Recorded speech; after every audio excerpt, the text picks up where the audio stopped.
प्रतिनिधि सभा विघटन मार्फत चुनाव घोषणा गरेको सरकारले ल्याएको आर्थिक वर्ष 2078-79 को बजेट हेर्दा सबै पक्षलाई रिझाउने आकर्षक देखिए पनि कार्यान्वयन हुनेमा धेरैले आशंका गरेका छन्।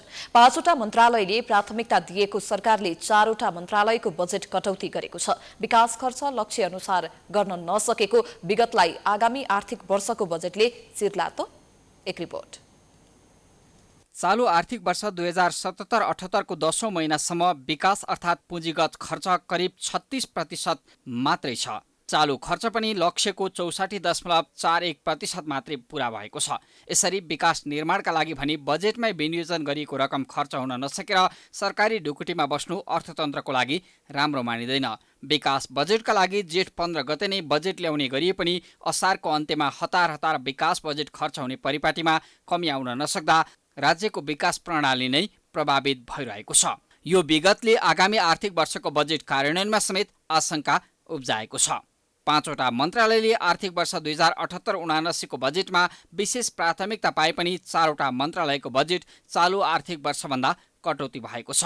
कुल विनियोजित बजेटको झन्डै 40% रकम 5 वटा मन्त्रालयको पोल्टामा पर्दा बाँकी मन्त्रालय, संवैधानिक आयोग तथा निकायहरूले 3% भन्दा कम बजेट पाएका छन्। शिक्षा, विज्ञान तथा प्रविधि मन्त्रालयले कुल बजेटको झन्डै 11% अर्थात् 1 खर्ब 80 अर्ब 4 करोड 11 लाखको बजेट पाएको छ। चालू आर्थिक वर्षमा यो मन्त्रालयले 1 खर्ब 71 अर्ब 71 करोड 22 लाख बजेट पाएको थियो। बजेटको प्राथमिकतामा दोस्रो नम्बरमा परेको भौतिक पूर्वाधार तथा यातायात मन्त्रालयले कुल बजेटको 10.15% अर्थात् 1 खर्ब 68 अर्ब 18 करोड 94 लाख बजेट पाएको छ। गत वर्ष यो मन्त्रालयले 1 खर्ब 38 अर्ब 80 करोड 17 लाख बजेट पाएको थियो। गृह मन्त्रालयले यसपटक 1 खर्ब 66 अर्ब 90 करोड 35 लाख बजेट पाएको छ। प्रतिनिधि सभाको विघटनसँगै मध्यावधि चुनाव घोषणा गरेको सरकारले चुनावी व्यवस्थापनका लागि गृह मन्त्रालयलाई ठूलो बजेट छुट्याएको देखिन्छ। यद्यपि चुनावी खर्च भनेर बजेटमा कहीँ पनि खुलाइएको छैन। चालू आर्थिक वर्षको तुलनामा झन्डै 17%ले गृहको बजेटमा वृद्धि भएको छ।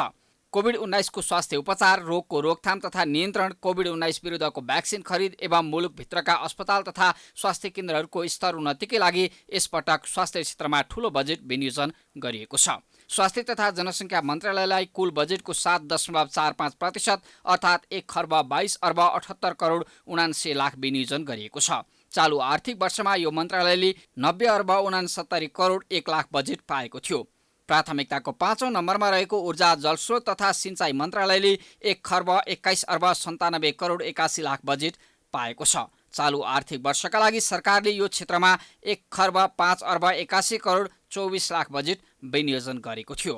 मुलुकको प्रमुख आर्थिक उपार्जनको क्षेत्र मानिएको कृषि र पर्यटन बजेटको उपेक्षामा परेका छन्। आगामी आर्थिक वर्षका लागि सरकारले कृषि तथा पशुपक्षी मन्त्रालयलाई कुल 45 अर्ब 9 करोड 89 लाख बजेट विनियोजन गरेको छ। यो कुल बजेटको 2.74% मात्रै हो। कृषि क्षेत्रमा कुल जनसङ्ख्याको झन्डै 65% घर परिवार प्रत्यक्ष अप्रत्यक्ष आश्रित रहेको तथा राष्ट्रिय कुलग्रास्त उत्पादन जीडीपीमा यो क्षेत्रको 27% भन्दा माथिको योगदान रहँदै आएको छ। संघीय मामिला तथा सामान्य प्रशासन मन्त्रालय, भूमि व्यवस्था सहकारी तथा गरिबी निवारण मन्त्रालय, वन तथा वातावरण मन्त्रालय र श्रम रोजगार तथा सामाजिक सुरक्षा मन्त्रालयमा अधिकतम 20.76% सम्मले बजेट कटौती भएको छ।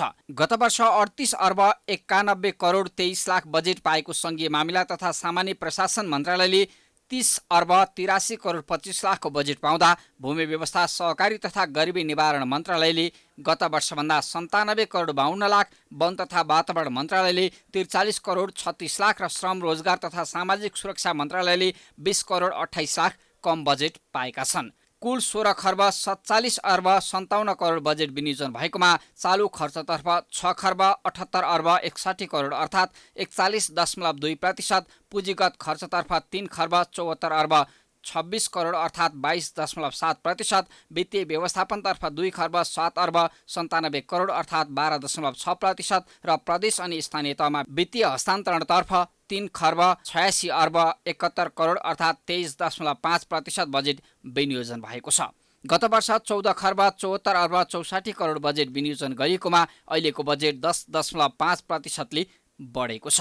बजेटले सांसद विकास कोष र गरिबी निवारण कोष खारेज गरे पनि कर्मचारीको तलबदेखि वृद्ध भत्ता लगायतका सामाजिक सुरक्षा भत्ता बढाउने, निजी क्षेत्रको कम्पनी फर्म नवीकरणका लागि छुट, खानेपानी तथा विद्युत महसुलमा छुट, स्टार्टअप व्यवसायका लागि परियोजना धितो राखेर र विद्यार्थीका लागि सर्टिफिकेट धितो राखेर 25 लाखसम्म सहुलियत ऋण दिने, विद्यार्थीका लागि सिम कार्ड र ल्यापटप खरिदका लागि सहुलियत ऋण लगायतका आकर्षक कार्यक्रम बजेट मार्फत ल्याए पनि कार्यान्वयन र स्रोत व्यवस्थापनमा प्रश्न उठेको छ।